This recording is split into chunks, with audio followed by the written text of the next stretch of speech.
Francis Ngannou went in there with Anthony Joshua, and we briefly touched on this. I thought Anthony Joshua would win this fight, but in the fashion that he won the fight, were you impressed, or were you like, it's an MMA fighter, it doesn't matter? So, coming off of the Francis and Tyson Fury fight, I had high expectations for Francis. He surprised me in the Tyson Fury fight. Regardless if you believe Tyson Fury did not take the fight serious, the fact that he was able to go rounds with Tyson Fury and, more importantly, knock him down and arguably win that fight unofficially to the masses. He just didn't get the nod. The people's champ, yeah. Right. Now, coming into this fight, I'm like, Anthony Joshua, I believe Anthony Joshua was going to win, but I believe Anthony Joshua would have to be careful going against Francis. As a switch hitter, he has punching power, but ultimately, we know Anthony Joshua is the more polished fighter. But the way Anthony Joshua just demolished him, oh my goodness, and folded him like a chair. Yeah. I was like, wow. I was impressed by Anthony Joshua, but it also reminded me, you know what? Maybe that fight with Tyson Fury was just a fluke in the sense of right timing, circumstances just went all in his favor. But he kind of, in your words, he balanced the universe. Perfectly balanced, as all things should be. Thanos. He restored balance to the universe, right? Right. So he restored balance by showing, hey, UFC fighters cannot just be coming in here and think you're just going to compete against any and everyone. That's not how it works. So, yeah, that was just my initial thoughts. Yeah. That's kind of what I said about Joshua. I said Joshua's going to restore order, you know what I'm saying? Because he has to, because of what Tyson Fury did. And now people are thinking like, yo, boxers are sweet. I think Joe Rogan was on this podcast saying like, yeah, Francis is the baddest man in the world. They know he's gonna do this to Joshua, and I'm just like, whoa, slow your roll here, because I know Andy Ruiz happened. I know Joshua lost to Usyk twice, but I'm probably one of the people who's kind of always held some kind of like regard for Joshua. I still thought he was a good fighter, right? I know you had the Deontay Wilder Joshua thing. I've kind of always leaned Joshua, and I'm not just saying that after Wilder's last loss, but the thing that Joshua has, right, in the triangle of the heavyweights, right, who obviously it's not these aren't the big three anymore, but at the time, Tyson Fury, Deontay Wilder, Anthony Joshua, right? Wilder was the big puncher. Fury was the great technical boxer, right?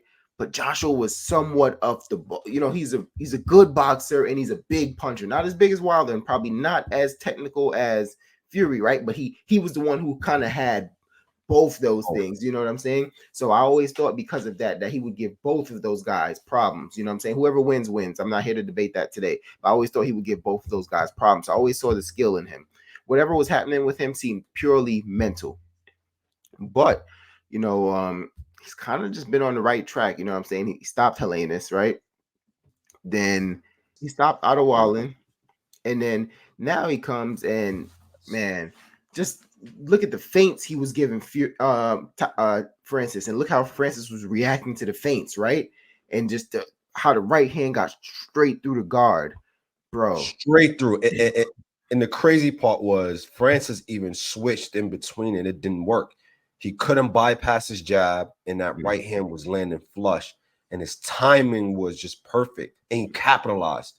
Yeah. He didn't let Francis kind of get things going. He just capitalized and exploited Francis's weakness at that particular point in time. So it just showed the levels when it comes to IQ. And he made quick work. He dispatched them fairly easy. He could have fought someone else that night. Yeah. And Joshua said this, and obviously it couldn't happen because it was an exhibition between Francis and Tyson, and it was, a 10-rounder. But Joshua said, Francis beat the WBC heavyweight champ of the world. I should be WBC heavyweight champ of the world right now. And I don't necessarily disagree, obviously, because of logistics, that's not what happened, but I don't necessarily disagree. But do you think Anthony Joshua has put himself back in the running for a shot at the titles now? So I think even prior to this fight, I believe he already put himself in that position. Okay. I just think this fight cemented even more. So, yes, to answer your question, yes. Okay. So, we are going to get the Undisputed Showdown. So, do you think wait for the Undisputed Showdown and fight the winner, or do you think he needs to fight Joseph Parker? But he's beaten Joseph Parker in the past. So, do you think they Yeah. need to fight again, or Joseph Parker looks kind of revived?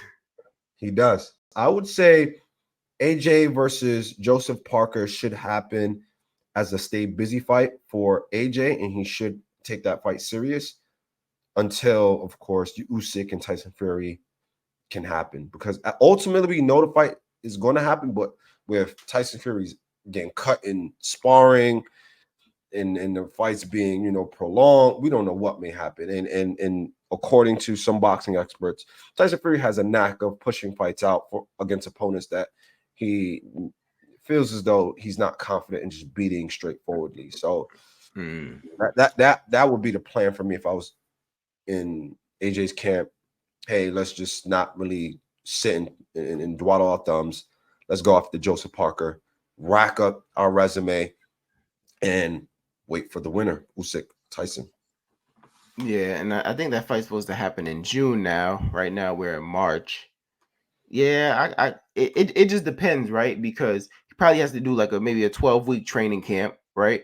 So that's gonna Yeah, take him right up until the point of that fight. I just don't want the timeline to be messed up for him. Like I don't want his training camp for his next fight to, because he's probably not gonna start right away, right? He's probably gonna take a month off or something. I just don't want the because I don't timeline. think he needs to take too much time off, especially with how this fight went. Yeah, and no Remember, he damage is didn't done, take a right? lot of damage, so he can like literally start training camp, and then I would say probably if the fight, let's say Usyk Fury is in June, his fight can be August, and they both have the fight December, Okay. maybe, or possibly even early next year. I don't know, but or if he wants to wait, he can wait. But ultimately, You want me to tell you what I would do? what would you do? I would take a stay busy fight, and I would take Wilder as my stay busy fight. You take Wilder. I mean, the way Wilder looked in his last fight, that would be a statement. I would say Wilder is less dangerous than Joseph Parker. I think Joseph Parker will be a much more difficult fight compared to what we've seen with Wilder, because Wilder is waning at this point, and he'll be. And that's a fighter that can add on and elevate his resume. Absolutely, Yeah, yeah. and I like that. I like that one. I like that one. you're gonna actually make a ton of money. You know what I'm saying? I would just I would go make the money, and then I would like you say, it seems like he's waning, and I don't mean to kick someone when he's down, but I would just go make the money. I would just say, listen, I beat Parker in the past. I'm gonna just go have a fight right now that looks like low risk, high reward, because I'm gonna cash out, but I'm gonna stay busy. I'm gonna stay kind of active, and just get ready for the winner of Fury Usyk. Unless Yeah, Wilder lands the right hand and messes everything up, but I don't think that's gonna happen. true. Yeah, but That's the good one. heavyweight boxing is in a good place right now. Yeah,